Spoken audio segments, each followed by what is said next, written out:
জয় যিশু, praise the Lord. সবাই আপনারা কেমন আছেন? সবাই আনন্দ করছে বুঝতে পারলাম। তো আজকে যে জিনিসটা আমি দেখব সেটা হচ্ছে আমি ব্যক্তিগতভাবে যিশুকে কেন বিশ্বাস করি, আমি ব্যক্তিগতভাবে যিশুর শিষ্য কেন। আমি কোনো বুর্বক না যে আমার বাবা খ্রিস্টান, আমার দাদু যিশুতে বিশ্বাস করত, এই জন্য আমিও যিশুতে বিশ্বাস করা স্টার্ট করে দিয়েছি। আমি পাস্টরের সাথে একটু আগে কথা বলছিলাম, একটা পয়েন্ট ছিল আমার লাইফে যখন প্রায় 6-7 মাস ধরে আমি নাস্তিকের মতনও হয়ে গিয়েছিলাম। তো তার মানে আমি অন্ধের মতো যিশুর উপর বিশ্বাস করিনি যে আমার বাবা করেছে, আমার দাদু করেছে, তো আমারও করতে হবে। অনেক মানুষ এমন ধরনের চিন্তাধারা রাখে যে আমার বাপ দাদা 14 গোষ্ঠী যেটা করেছে আমিও অন্ধের মতো সেটাই ফলো করব। একবারও প্রশ্ন করব না যে এটা কেন করছি, একবারও জিজ্ঞেস করব না যে যেটা করছি সেটাতে যুক্তিশীল কিনা, জিনিসটা সেটা আসলে সত্যি কিনা, সেটা আসলে আসলে হয়েছে কিনা, সেটা করলে আমার কি লাভ হবে কিনা আমরা জিজ্ঞেস করি না। শুধু অন্ধের মতো বাবা দাদা 14 গোষ্ঠী করেছে আমারও করতে হবে। তো আমি যে জিনিসটা আজকে দেখব সেটা হচ্ছে এই যে ক্রিসমাসটা আমরা পালন করছি, এত ধুমধাম করে আমরা পালন করছি, এত আনন্দের সহিত পালন করছি, এত ডেকোরেশন হয়েছে, এত গান হয়েছে, এত আনন্দ হয়েছে, এত উল্লাস হয়েছে, কিসের জন্য? এই বড়দিনটা এত ইম্পর্টেন্ট কেন, এত গুরুত্বপূর্ণ কেন? আমার জীবনে পার্সোনালি যিশুর গুরুত্বটা কি? আমি ব্যক্তিগত রূপে একজন মানুষকে ঈশ্বর মানব না, একজন মানুষকে ঈশ্বরের দূত হিসাবে মানব না যতক্ষণ তার মধ্যে এই 4টে চরিত্র নেই।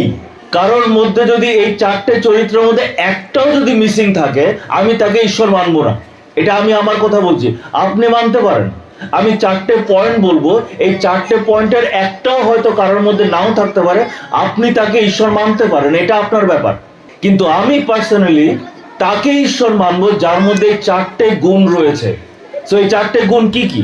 ধরুন না, এই যে মোবাইলটা আমার হাতে আছে, এই মোবাইলটা নিশ্চয় কোনো একজন ইঞ্জিনিয়ার বানিয়েছে, এমনি তো হাওয়ার থেকে আসেনি, টাচ করে পড়েনি, এটা নিশ্চয় কোনো ইঞ্জিনিয়ার বানিয়েছে।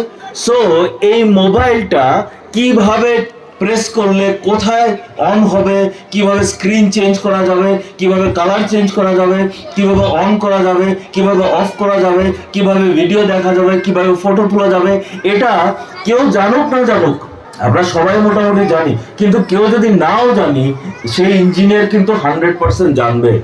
সেই ইঞ্জিনিয়ার যদি যা বলে যে না মোবাইলটা কিভাবে চলে ভাই আমি তো জানি না ঠিক, আমি যদি কি দাদা এই অন কিভাবে করে,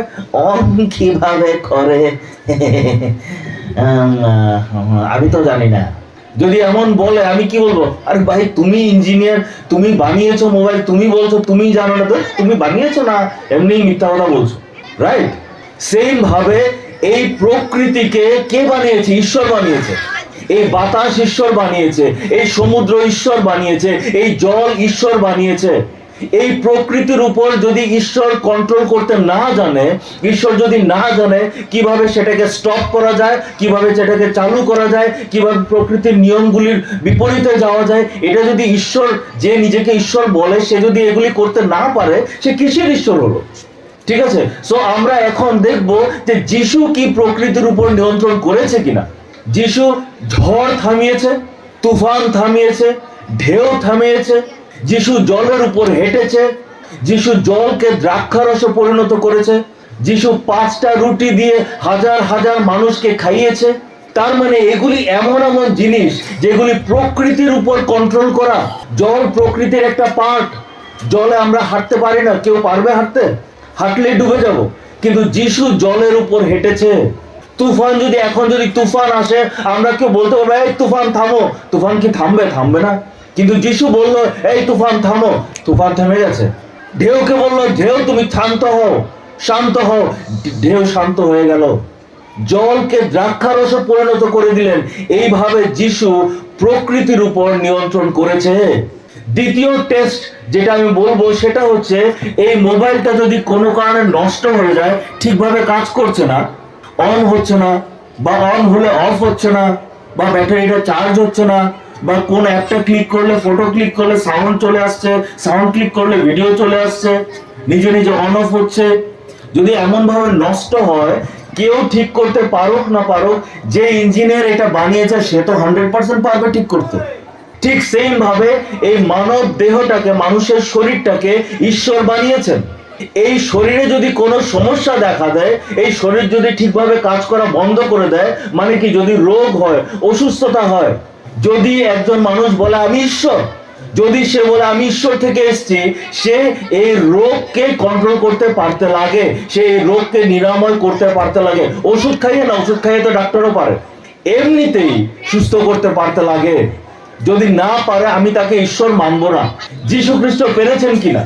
যীশু খ্রিস্ট কুষ্ঠরোগী মানুষকে একটা কথা বলে সুস্থ করে দিয়েছে।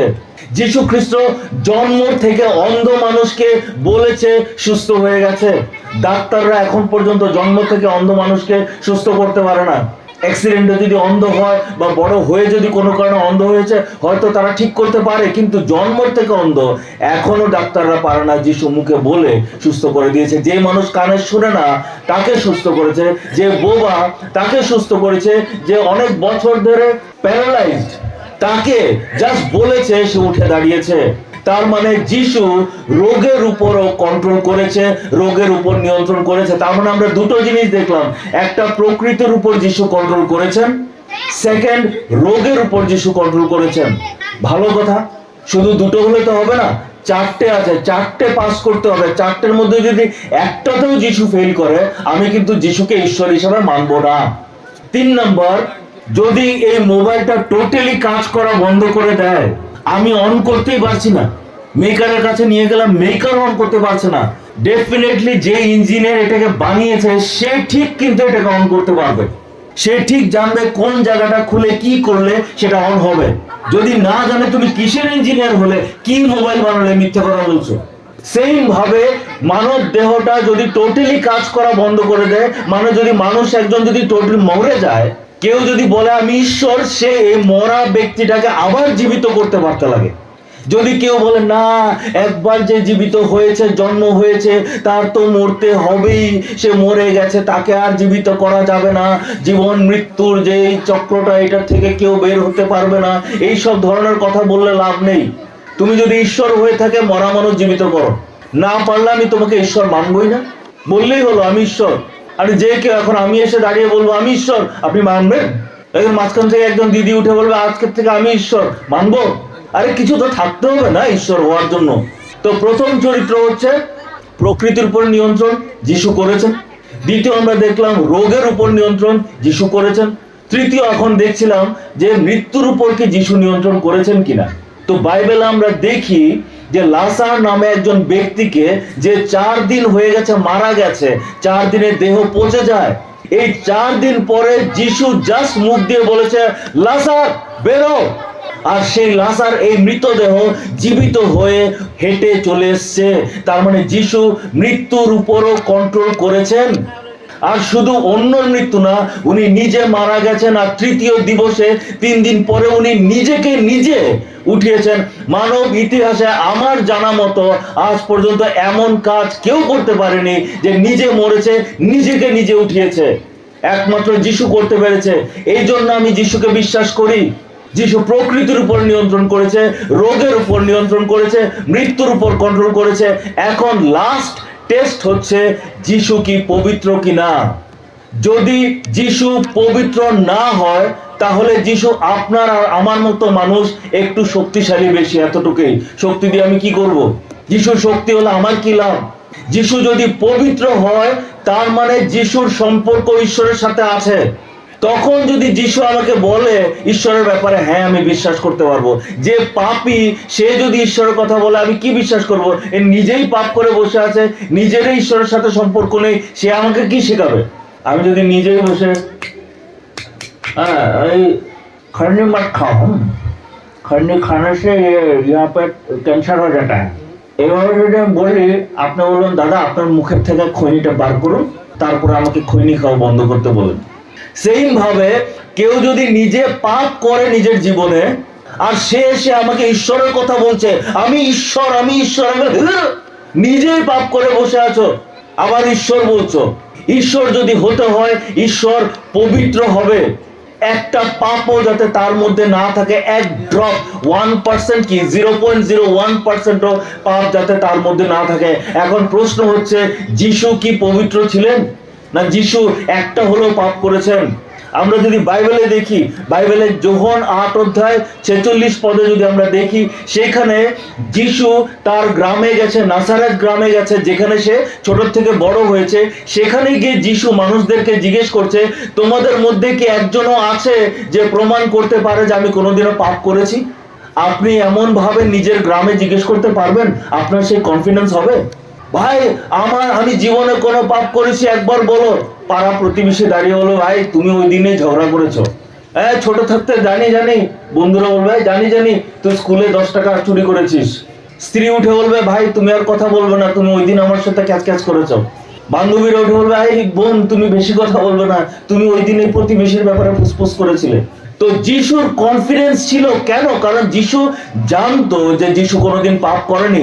এই জন্য বলেছে, তোমাদের মধ্যে একজনও আছে কি যে বলতে পারে আমি কোনোদিনও পাপ করেছি? তারা সবাই চুপ, কেউ একটা কথা বলতে পারেনি। তখন যিশু তাদেরকে জিজ্ঞেস করলো, আমি যদি সত্যি বলছি তোমরা কেন আমার কথা বিশ্বাস করো না? তারপরে আমরা প্রথম যোহন 3:5 যদি দেখি, সেখানে যোহন বলছে যিশুর মধ্যে লেশ মাত্র পাপ নেই। লেশ মাত্র মানে এক ড্রপ পাপও নেই। আমরা পাপী, কিন্তু যিশুর মধ্যে এক ড্রপ পাপও নেই। সেই কথাটা কে বলছে? যোহন বলছে। যোহন কে ছিল? যোহন এমন একজন ব্যক্তি ছিল যে যিশুর সাথে 24টা ঘন্টা 3 বছর কাটিয়েছে। আপনি যদি কারোর সাথে 24 ঘন্টা থাকেন, 3 বছর থাকেন, তার দোষ নিশ্চয় আপনি দেখবেন। একদিন না একদিন তো সে রাগ করবে, একদিন না একদিন তো সে অধৈর্যতা দেখাবে, একদিন না একদিন তো হয়তো সে কোনো একটা মেয়ের দিকে করে ঘুরে তাকাবে, একদিন না একদিন তো হয়তো সে কিছু উল্টাপাল্টা কাজ করবে, একদিন না একদিন তো হয়তো সে অহংকার দেখাবে। যোহন যিশুর সাথে 3 বছর ছিল, 24টা ঘন্টা ছিল। এই যোহন বলছে যিশুর মধ্যে লেশ মাত্র পাপ নেই। এখন আপনি বলতে পারেন, মুখে তো অনেক কথাই বলা যায়, যোহন বলে দিল আর কি। না, এই যোহন এই কথাটা প্রমাণ করতে করতে করতে যিশুর ব্যাপারে প্রচার করতে করতে নিজের প্রাণ দেওয়ার জন্য প্রস্তুত ছিল। যদিও সে তাকে হত্যা করা হয়নি, কিন্তু তাকে আজীবন একটা দ্বীপের মধ্যে কারাবাসে রাখা হয়েছিল, কারণ সে যিশুর কথা প্রচার করছিল। সে যদি যিশুর মধ্যে একটাও পাপ দেখতো, সে যদি যিশুর মধ্যে একটাও ভুল দেখতো, সে কি নিজের জীবন এইভাবে নষ্ট করতো যিশুর জন্য? আপনি করবেন?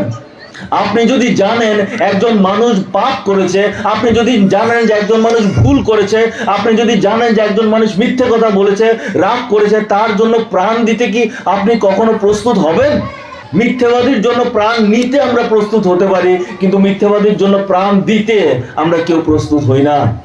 যোহন আর পিতর যখন প্রচার করছিল, তখন শহরের মানুষরা বলছিল, ধর্মের গুরুরা বলছিল, তোমরা কেন প্রচার করছো? তোমরা প্রচার বন্ধ করো, যীশু খ্রিস্টের প্রচার তোমরা বন্ধ করো, না হলে তোমাদেরকে শাস্তি দেব। তাদেরকে পাথর মারা হয়েছিল, তাদেরকে জেলে রাখা হয়েছিল, তাদেরকে চাবুক মারা হয়েছিল, তাদেরকে নানা রকম ভাবে ধমকি দেওয়া হয়েছিল। কিন্তু তখন তারা বলেছে, আমরা কি ঈশ্বরের কথা শুনবো না মানুষের কথা শুনবো? আমরা জীবিত ঈশ্বরের কথা শুনবো। যেটা আমরা দেখেছি, যেটা আমরা শুনেছি, যেটা আমরা বুঝেছি, সেটা সত্য, আর সত্য আমরা প্রচার করবই। তার মানে যোহন যে এখানে বলছে যে যিশুর মধ্যে লেশ মাত্র পাপ নেই, সেটা সত্যি। আর সেটা শুধু যোহন বলেনি, যিশুর যে মেইন যে 12 জন শিষ্য ছিল, এর মধ্যে একজন তো ধোঁকা দিয়েছে। বাকি 11 জন, প্রত্যেকজন যিশুর জন্য নিজের প্রাণ দিয়েছে। তারা বুড়ো হয়ে মরেনি, প্রত্যেক জনকে হত্যা করা হয়েছে। কেন? কারণ তারা যিশুর প্রচার করছিল। এর মধ্যে একজন ছিল, তার নাম ছিল থোমা, যে ভারতবর্ষে এসছে। ভারতবর্ষে এসে প্রচার স্টার্ট করেছে। কি দরকার ছিল? যিশু যদি পাপ করে থাকে, যিশু যদি মিথ্যে কথা বলে থাকে, যিশু যদি ভুল কাজ করে থাকে, এমন একটা মানুষের জন্য নিজের লাইফটা বারবার রিস্কে দেওয়ার কি দরকার? আপনি একজন শয়তানের জন্য, একজন খারাপ মানুষের জন্য, একজন দুর্বল মানুষের জন্য নিজের লাইফটা, নিজের জীবনটা বারবার রিস্কে দেবেন? একটা মিথ্যে প্রচারের জন্য বারবার রিস্কে দেবেন? জেরুসালেমে এই থমাসকে মারার জন্য চেষ্টা করা হয়েছিল। সে ওখান থেকে পালিয়ে ভারতে এসছে। ভারতে এসে আরাম করে ভাবতে পারতো, ভাই জেরুসালেমে ভেজাল ছিল, ভেজাল শেষ, এখন এখানে এসেছি, সুন্দর করে বিয়ে টিয়ে করবো, সংসার টংসার করবো, আরাম করে জীবনযাপন করবো, মরে যাব। এটা করতে পারতো সে না। আবার এখানে এসে যিশুর প্রচার স্টার্ট। এখানকার ধর্মের পুরোহিতরা বলছে, তুমি কেন এই যিশুর কথা প্রচার করছো, তুমি কেন এই বিদেশি ধর্ম এখানে নিয়ে এসছো। তখন তারপরেও থমাস কিন্তু যিশুর কথা প্রচার করেই গেছে। আর তারপর একদিন মাদ্রাসে, সেখানে থমাস যখন হাঁটু গেড়ে প্রার্থনা করছিল, সেখানে পুরোহিতরা এসে বল্লম দিয়ে পেছন থেকে তাকে পুরো বল্লম তার পেছন দিয়ে ঢুকিয়ে দিল আর তাকে হত্যা করলো। এই যে শিষ্যরা তাদের প্রাণ কেন দিল? একজন মিথ্যেবাদীর জন্য, একজন পাপীর জন্য, একজন অপবিত্র মানুষের জন্য না। তারা দেখেছে যিশুর জীবন, তারা শুনেছে যিশুর কথা, তারা যিশুর কথা শুনে তারা বুঝেছে এটার মধ্যে সত্য রয়েছে। তারা যিশুর জীবন দেখেছে আর দেখেছে এই মানুষটা আসলে পবিত্র, আর এই জন্য তারা নিজেদের প্রাণ দেওয়ার জন্য পর্যন্ত রেডি ছিল। তার মানে যিশু পবিত্র ছিল। এখন আপনি বিচার করে দেখুন, আপনি কি যিশুর অনুসরণ করবেন? কারণ যিশু প্রকৃতির উপর নিয়ন্ত্রণ করেছে, যিশু রোগের উপর নিয়ন্ত্রণ করেছে, যিশু মৃত্যুর উপর নিয়ন্ত্রণ করেছে, আর যিশু পবিত্র ছিল। মানে প্রত্যেকটা চরিত্র, যেটা আমি বলেছি যে একজন মানুষের মধ্যে থাকতে হবে তাহলে আমি তাকে ঈশ্বর হিসেবে মানবো, প্রত্যেকটা চরিত্র যিশুর মধ্যে আছে। অন্য কারোর মধ্যে আছে কিনা আমি জানি না, আপনি যদি জানেন এটা আপনার ব্যাপার। কিন্তু আমি পার্সোনালি মানব ইতিহাসে আজ পর্যন্ত আর কাউকে পাইনি যার মধ্যে চারটা চরিত্র রয়েছে। কিন্তু কথাটা হচ্ছে, যিশু প্রকৃতির উপর নিয়ন্ত্রণ করেছে, তাতে আমার কি লাভ? যিশু রোগের উপর নিয়ন্ত্রণ করেছে, তাতে আমার কি লাভ? আমার শরীরে তো রোগ আছে, আমার পেটে গ্যাসের প্রবলেম, গ্যাস্ট্রিকের প্রবলেম আছে, আমরা রোগে মারা যাই, আমাদের সবার মধ্যে রোগ আছে। তো যিশু যদি রোগের উপর নিয়ন্ত্রণ করছে, আমার কি লাভ? যিশু মৃত্যুর উপর কন্ট্রোল করেছে, আমার কি লাভ? আমি তো মরবো। যিশু পবিত্র ছিলেন, তাতে আমার কি লাভ? আমি তো পবিত্র নই, আমি তো পাপী। যিশু আমার জন্য কি করেছেন? যিশু ঈশ্বর, ভালো কথা, আমার কি লাভ? আমার জন্য কি করেছেন? বাইবেলে ইব্রিয় 9 অধ্যায় 27 থেকে 28 বলেছে, মানুষের জন্য যেমন একবার মৃত্যু ও তারপর বিচার, তেমন এই মানুষের সব পাপ হরণ করার জন্য যিশু একবারে উৎসর্গকৃত হয়েছে, মানে বলি হয়েছেন। যিশু মানুষের, মানে আমার আর আপনার পাপের ক্ষমার জন্য উৎসর্গকৃত হয়েছে, মানে বলি হয়েছে। যিশুকে কে বলি দিয়েছে? যিশুকে ঈশ্বর বলি দিয়েছেন। কেন? যাতে আপনার ও আমার পাপগুলি ক্ষমা হতে পারে। আপনি রাগ করেছেন, আপনি হিংসা করেছেন, আপনি মদ খেয়েছেন, নেশা করেছেন, সিগারেট খেয়েছেন, সাদা এইসব গুটখা টুটকা এগুলি খেয়েছেন, আপনি গালাগালি করেছেন, আপনি কাম লালসা করেছেন, আপনি হয়তো মোবাইলে নোংরা ভিডিও দেখেছেন, নোংরা ফটো দেখেছেন, আপনি হয়তো পরচর্চা পরনিন্দা করেছেন, আপনি হয়তো অনেক রকম লোভ করেছেন, হিংসা করেছেন, অহংকার করেছেন। এই প্রত্যেকটা পাপের ক্ষমার জন্য প্রভু যীশু খ্রিস্টকে বলি দেওয়া হয়েছিল। আমরা দেখি যিশুকে ক্রুশে ঝোলানো হয়েছে। এই ক্রুশে ঝোলানো কেন হয়েছিল? কারণ আপনি পাপ করেছেন, কারণ আমি পাপ করেছি। যিশুকে ধরা হয়েছিল, তার একটা কাছের বন্ধু তার সাথে বিশ্বাসঘাতকতা করলো। যখন যিশু কাঁদছিল বসে গেথসেমানি বাগানে, তখন তার মাথা দিয়ে রক্তর ঘাম ঝরে পড়ছিল। তারপর সৈনিকরা তাকে ধরে নিয়ে গেল, ধরে মুখের মধ্যে ঘুষি মারলো, লাথি মারলো, তাকে ফেলে দিল, চাবুক দিয়ে মারলো, তার শরীরের প্রত্যেকটা মাংস খুলে আসলো, রক্ত তার শরীর থেকে ঝরঝর করে পড়ছিল, তার মাথার মধ্যে কাটার মুকুট ঢুকিয়ে দেওয়া হলো, এদিক দিয়ে রক্ত এইভাবে করে পড়ছিল। এই ভারী ক্রুশটা এই অবস্থায় পাহাড়ের উপরে তুলে নিয়ে গেল, আর ওখানে গিয়ে হাতে পায়ে পেরেক রেখে তাকে 6 ঘন্টা ঝুলিয়ে রাখা হয়েছিল। কেন? কারণ আপনি পাপ করেছেন, কারণ আমি পাপ করেছি। আপনার ও আমার পাপের ক্ষমার জন্য প্রভু যিশুকে এইভাবে কষ্ট সহ্য করতে হয়েছে। এত প্রেম আপনি কোথাও দেখবেন? আপনার মা, আপনার বাবা আপনার পাপের জন্য মরতে পারবে? তারা নিজেরাই পাপ করেছে, তারা নিজেদের পাপের জন্য তারা দৌড়াদৌড়ি করবে। আপনার পাপের জন্য কিভাবে মরবে? আপনার পাপের ক্ষমার জন্য প্রভু যীশু খ্রিস্ট মারা গেছেন। যারা আমরা এখানে খ্রিস্ট বিশ্বাসীরা আছি, আমরা নিজেকে একটা প্রশ্ন করতে হবে, সেই ক্রুশে যে প্রভু যীশু খ্রিস্ট মারা গেছেন, সেই ক্রুশের যোগ্যতা স্বরূপ আমরা কি জীবনযাপন করি? নাকি আমরা এমনভাবে জীবনযাপন করি যে মনে হয় যে আমি ক্রুশটা চিনলামই না। আপনারা বলতে পারেন, আজকে যিশুর জন্মদিন, আপনি যিশুর মৃত্যুর কথা কেন বলছেন? যিশুর যদি মৃত্যু না হতো, যিশুর জন্মটা ব্যর্থ।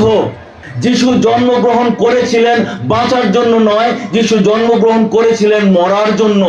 যিশু পৃথিবীতে, যিশুর নামটা জিজাস, জিজাস শব্দটার অর্থ হচ্ছে যে যিনি মানুষকে পাপ থেকে উদ্ধার করবেন। এইখানে একটু আগে আমরা পড়লাম যিশুকে উৎসর্গকৃত করা হয়েছিল, বলি দেওয়া হয়েছিল যাতে আপনার ও আমার পাপ ক্ষমা করতে পারে।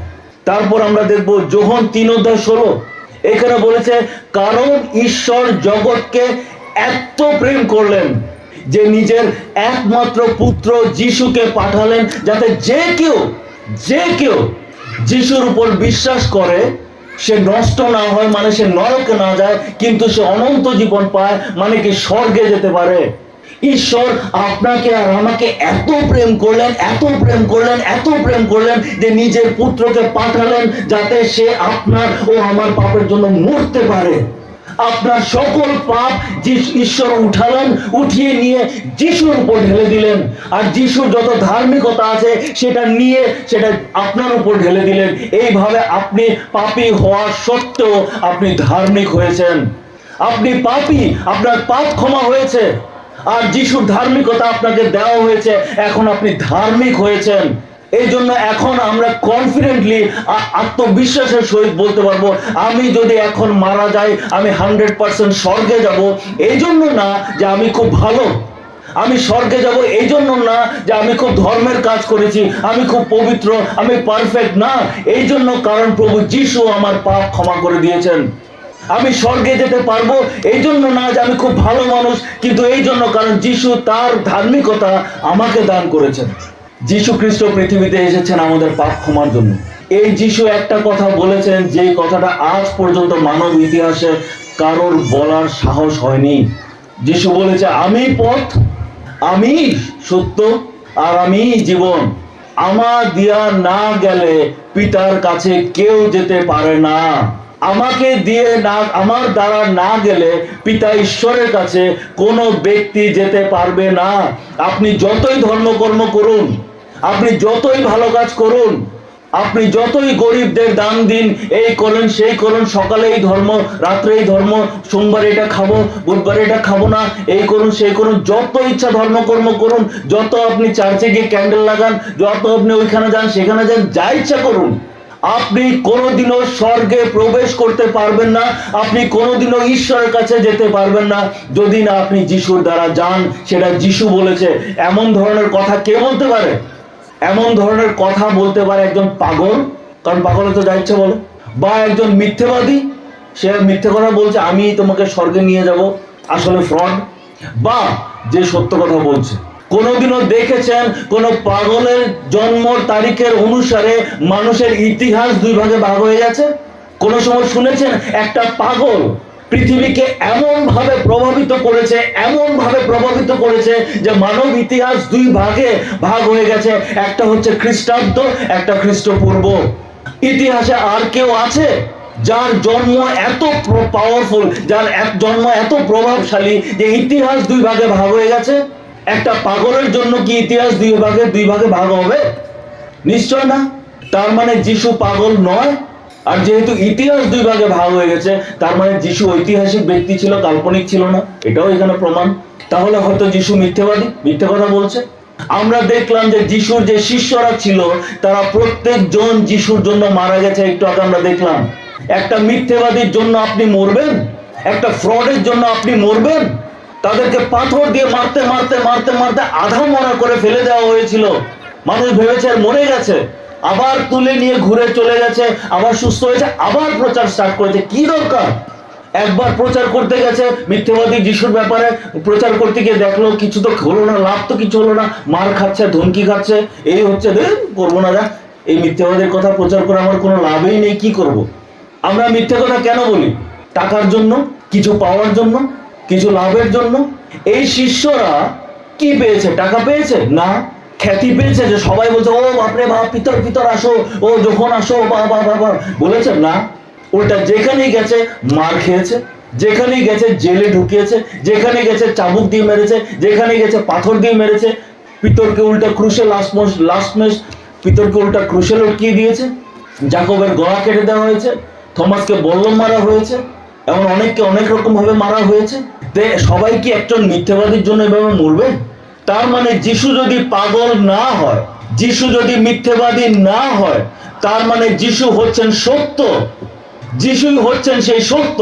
আর যখন যিশু বলছে আমি পথ, আমি সত্য, আমি জীবন, তার মানে আসলে যিশু পথ, সত্য আর জীবন। আর যখন যিশু বলছে আমাকে ছাড়া তুমি স্বর্গে প্রবেশ করতে পারবে না, তার মানে এই কথাটাও 100% সত্য। আর এই জন্যই আমি প্রভু যিশুকে বিশ্বাস করি।